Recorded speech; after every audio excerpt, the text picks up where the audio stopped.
할렐루야. 아침 7시에 찾아가는 하나님의 말씀 서주 목사입니다.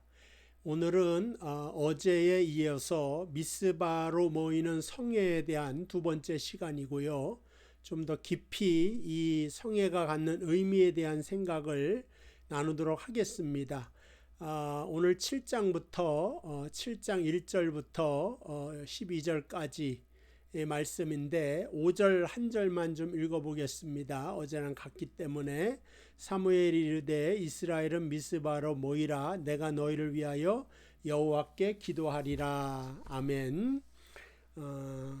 이스라엘 백성이 사무엘의 부림을 받아서 회개를 하고 하나님만 섬기고 순종할 것을 약속하는 자리가 바로 이 미스바입니다.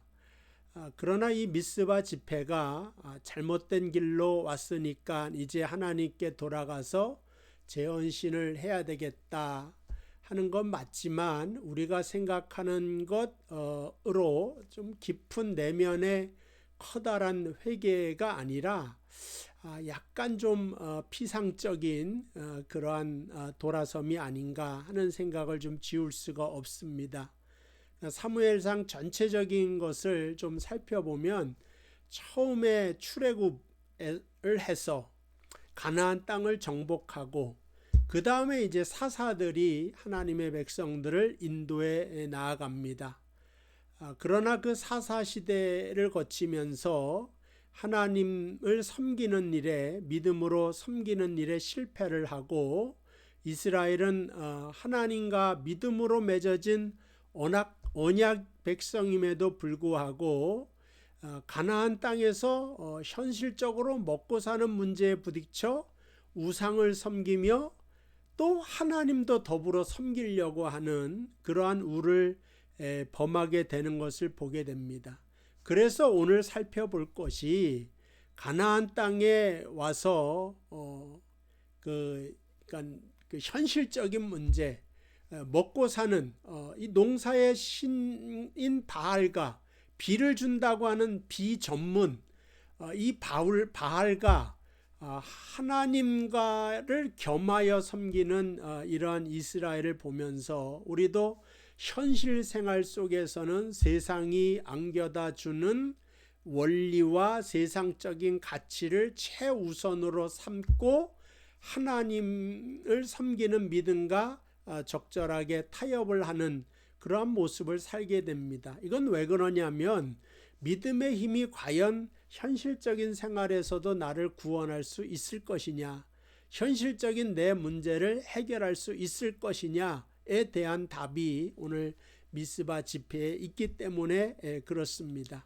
그러니까 그전에는 이스라엘이 하나님이 인도해 주셨고 당신은 우리의 하나님이여 우리는 당신의 백성입니다 고백했지만 가나안 땅에 와서 현실적으로 이 하나님보다는 오히려 바알을 바라본 것은 바알에게 농사 잘 짓는 힘이 있다고 믿었기 때문에 또 이들이 수백 년 동안 그 토착민들이 그걸 믿고 잘 살아왔다고 하니까 이 신도 한번 섬겨야 되겠구나 하는 그러한 마음으로 우상 숭배를 한 것입니다. 그러니까 우리가 알다시피 이 사람들은 성경을 구약부터 신약까지 다 가지고 있는 것도 아니에요. 율법도 매일같이 읽는 것도 아닙니다. 그 당시에 무슨 책이 있습니까? 그저 그 돌판에 새기고 그 다음에 모세가 받았던 말씀을 가끔씩 들었던 것뿐이 없어서 그들의 믿음은 지식적으로나 실력으로나 연약한 어린아이 같다. 그래서 옆에서 이렇다 그러면 이런 줄 알고 쫓아가고 저렇다 그러면 저런 줄 알고 쫓아가는 그러한 신앙이었음에 틀림이 없을 거라고 생각을 합니다. 그때 사무엘이 나타나서 하는 말이 3절에 있죠. 이르되 만일 너희가 전심으로 여호와께 돌아오려거든. 그러면서 이 연약한 이스라엘 백성을 사무엘이 다시 한번 하나님께로 초대하는 그러한 장면을 우리가 볼 수가 있습니다. 그리고 어제도 말했다시피 2절에 그 여호와를 사모하니라라고 하는 이 말은 울었다고 제가 말씀을 들었습니다. 그러니까는 뭐냐면은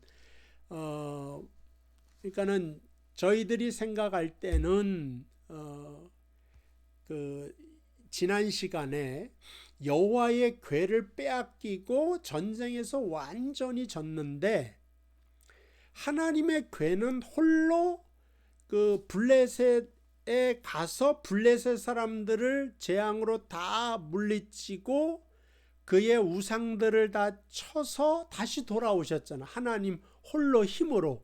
그러니까 이스라엘 백성이 생각할 때 그것을 바라보면서 이 가나안의 어떠한 신보다 우리 하나님이 가장 세구나, 강하구나.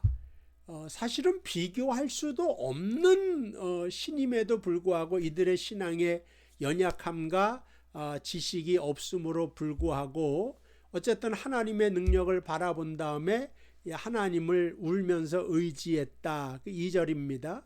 그래도 갈 바를 알지 못하기 때문에 3절에는 이제 사무엘이 하나님을 섬기는 방법을 가르쳐 주는 것이 그대로 나오게 되는 것을 알 수가 있습니다.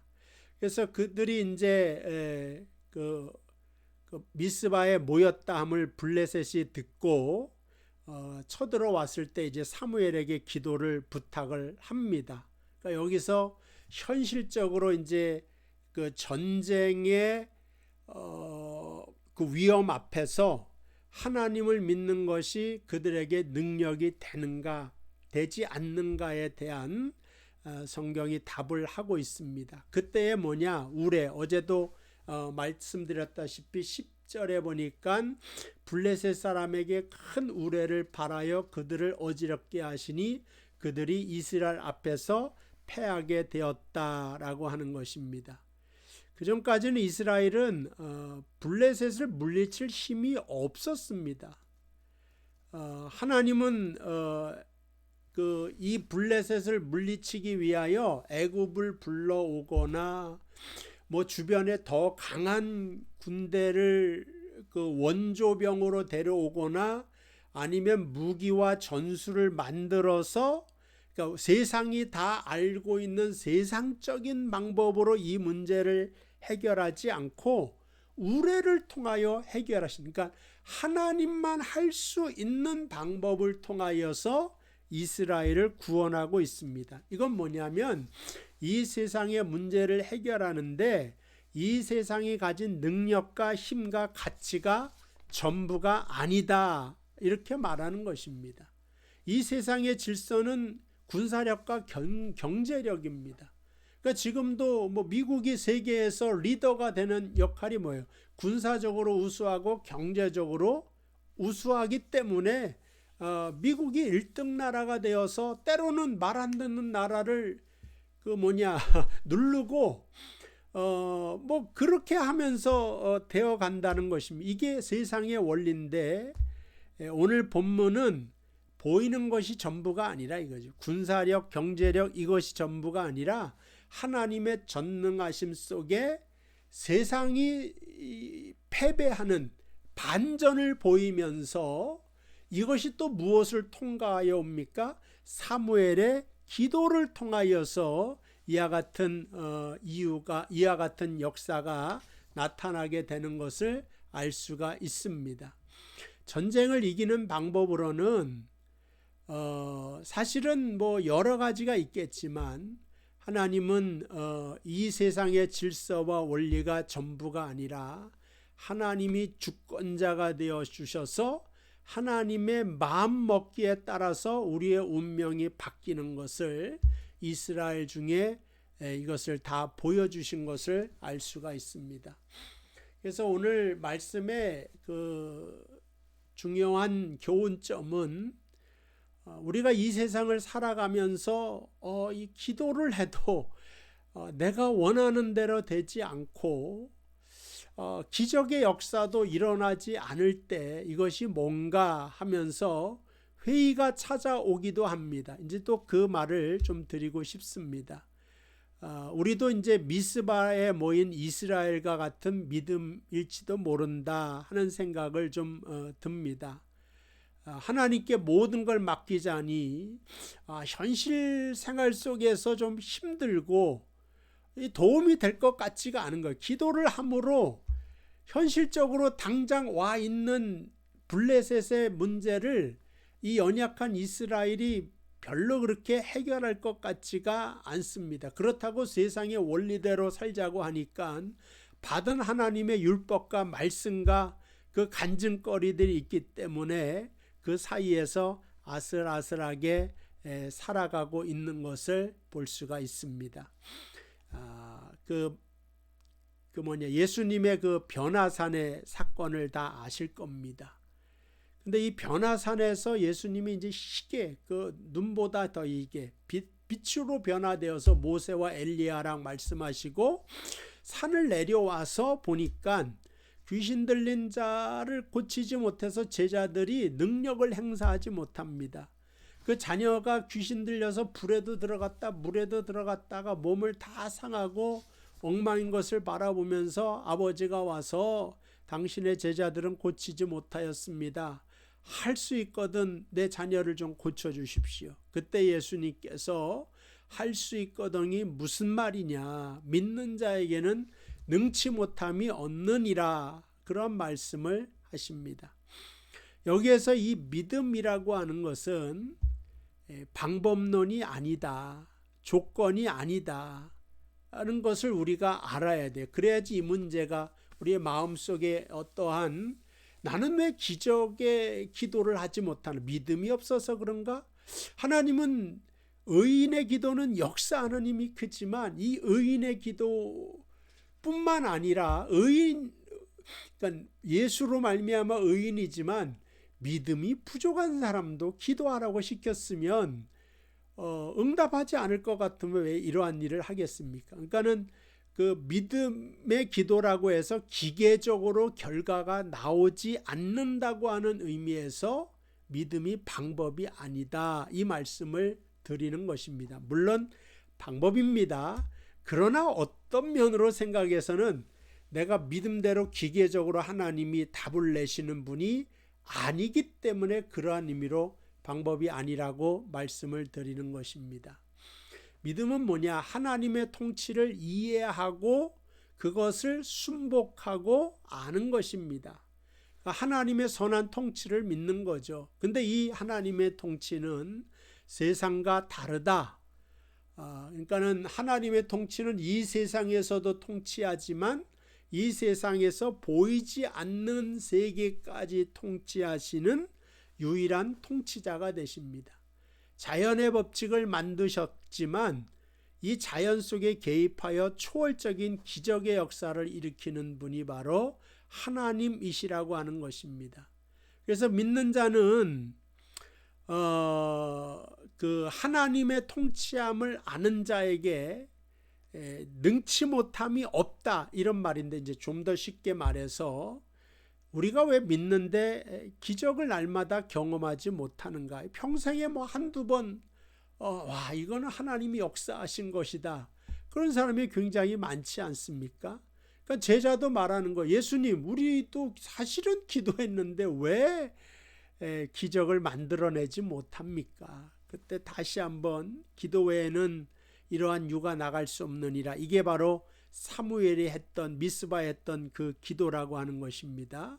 자, 믿음이 있고 기도도 있어요. 그러나 현실적으로는 응답이 없기 때문에 많은 성도들이 보편적으로 좀 체념하면서 나한테는 평생에 응답도 없고 하나님 안 나타나시나 보다, 그러니까 하나님과 좀 더 친하신 목사님이나 또 천주교인들은 신부님이 하나님과 가깝다고 하니까 저분들과 소통하시고 나는 그냥 교회만 왔다 갔다 해야 되겠다, 그런 생각을 하는데, 좀 더 우리가 좀 생각해 보면 여기에 우리가 오해가 있는데, 우리가 기도할 때 우리가 원하는 결과를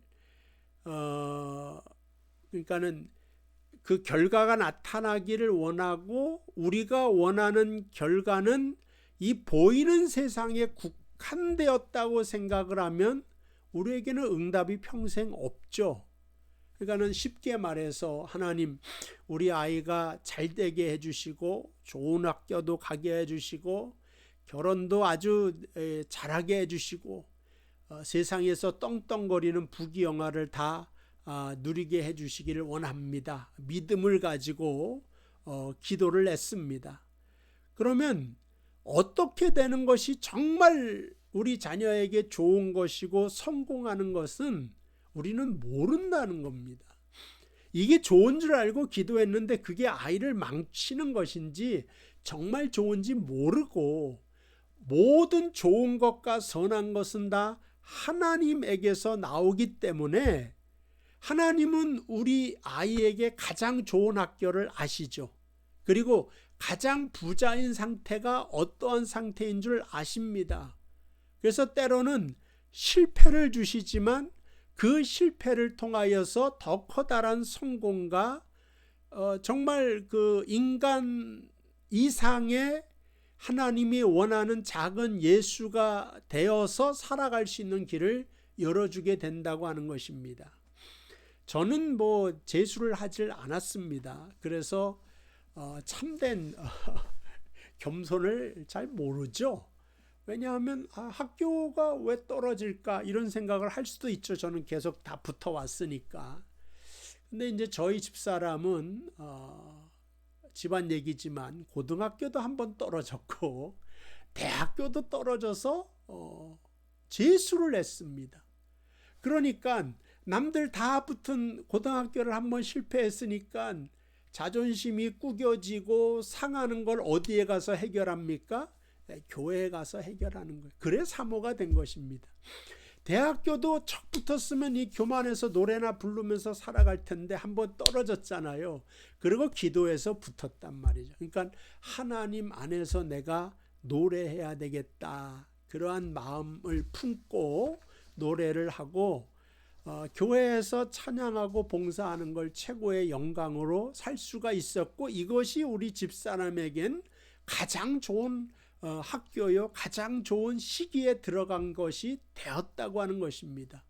그러니까 이거는 그때의 기도, 붙여달라고 하는 기도가 응답이 되지는 않았지만 그러나 가장 좋은 것으로 응답이 된 거죠.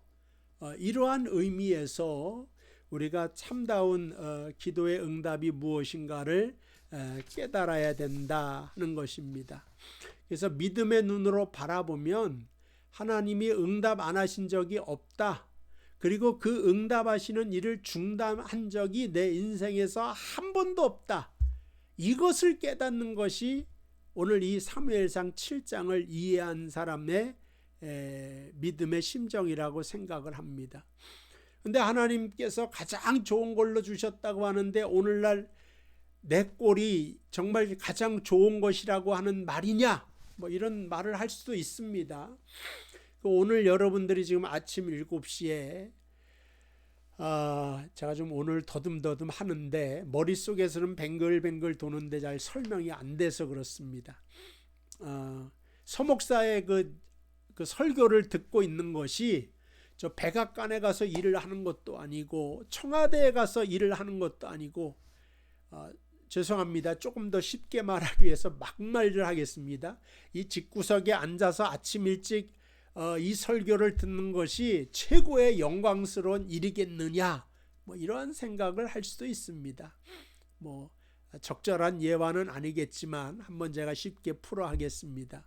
그래서 하나님께 예배를 갈 때는 어떠한 감격과 감동으로 그 마음이 불처럼 타오르는 마음으로 가야 되는데 우리가 매일같이 그렇게 못하지 않습니까? 그러니까는 오늘 말씀 듣는 것도 여러분 일어나셔서 이거를 스마트폰을 키시고 비몽사몽간에 듣는 분도 계실 텐데 이거보단 좀 더 드라마틱하고 내 인생이 좀 더 멋있고 신나는 것이 되어야 되지 않겠는가, 그런 생각을 가질 수도 있지만 그러나 어떤 면에서 보면 그냥 자동적으로 아침에 일어나서 누가 이렇게 감동스러운 매일 아침에 그런 것도 없으시잖아요. 그러나 이렇게 딱 말씀을 듣는 것도 굉장한 실력이다. 저는 그렇게 말씀드리고 싶습니다.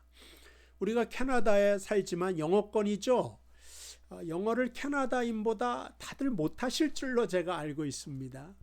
한국 사람이 세계에서 영어를 못하는 민족 중에 일본 다음으로 못하는 민족이라고, 공부는 엄청 하는데 왜 그러냐 보니까 한국 사람들은 영어 교육이 일본식 교육을 받아서 영어를 듣는 것이 아니라 영어를 듣고 한국어로 해석을 해야 되고, 이걸 또 통역을 해서 번역을 해서 또 영어로 말해야 되는 여러 가지 단계. 그러니까 미국 사람이나 캐나다 사람이 볼 때 야, 머릿속에 그걸 어떻게 그런 걸 다 하지? 이러한 복잡한 메커니즘을 거쳐서 말을 해야 되니까, 내가 말하려고 하다 보니까 영어로 물어본 사람이 기다리기 지쳐서 먼저 가버리니까 우리는 영어를 못하지 않습니까? 그런데 영어를 잘하는 사람은 어떻게 듣자마자 그냥 쓱 말을 해버려요. 헬로 그럼 나도 헬로 쓱 말한단 말. 이게 진짜 잘하는 사람. 그 하나님에 대해서 믿음으로 성공한 사람은 어떤 사람이냐? 뜨거운 감동과 감격이 없어도 일요일 날이면 쓱 아무런 것 없이, 재미없어요. 설교 나오는데도 이해도 안 될 수도 있어. 오늘따라 설교가 왜 이렇게 기시냐. 그런 것 때문에 행동에 제약을 받지 않고 그냥 쓱 교회 나오고 성경책 가지고 와서 방송 틀고, 이러한 것도 하나님의 커다란 은혜가 없으면 되어지지 않는 것이다. 저는 이 말씀을 드리고 싶은 것입니다. 어쨌든 오늘 그 사무엘상 7장에 미스바로 모였던 이 이스라엘이 기도를 통하여서 세상이 주는 원리와 방법이 아닌 우레를 통하여서 하나님이 역사하셨다고 하는 것입니다. 우리의 모든 인생도 세상의 힘으로 다 만들어지는 것이 아니라, 세상의 방법이 아니라 또 다른 하나님의 방법을 가지고 살아가는 인생이다. 그리고 응답이라고 하는 것도 내 기준에 따라서 응답이고 응답 아니다 이렇게 판단하시는 것이 아니라, 가장 좋은 것으로 이미 하나님은 주셨고 앞으로도 주실 것이고, 그 주시는 행위, 응답하시는 역사를 한 번도 멈추지 않을 것입니다. 이것을 믿는 가운데 여러분들이 이러한 유가 항상 여러분 인생 속에 나타나게 되기를 주님의 이름으로 축복을 드립니다. 기도하겠습니다. 하나님 아버지, 은혜와 사랑을 감사합니다. 우리가 날마다의 생활 속에서 하나님이 나와 과연 같이 계시는가를 때로는 회의 갖고 연약한 믿음으로 의심할 때도 있습니다. 우리가 연약한 이스라엘과 같지만, 그러나 하나님께서는 여태까지 이제까지 에베네셀이 되셔서 응답을 멈추지도 않으셨고 중단하신 적도 없습니다. 끊임없이 가장 좋은 것으로 응답하셨던 하나님을 믿으며, 이 하나님이 우리의 자랑이 되게 하시고 이 믿음이 우리의 긍지가 되어서 오늘 하루도 승리로 이끌도록 역사하여 주옵소서. 이 모든 것을 나사렛 예수님의 이름으로 기도하옵나이다. 아멘. 자, 감사합니다. 다음 주에 또 뵙도록 하겠습니다.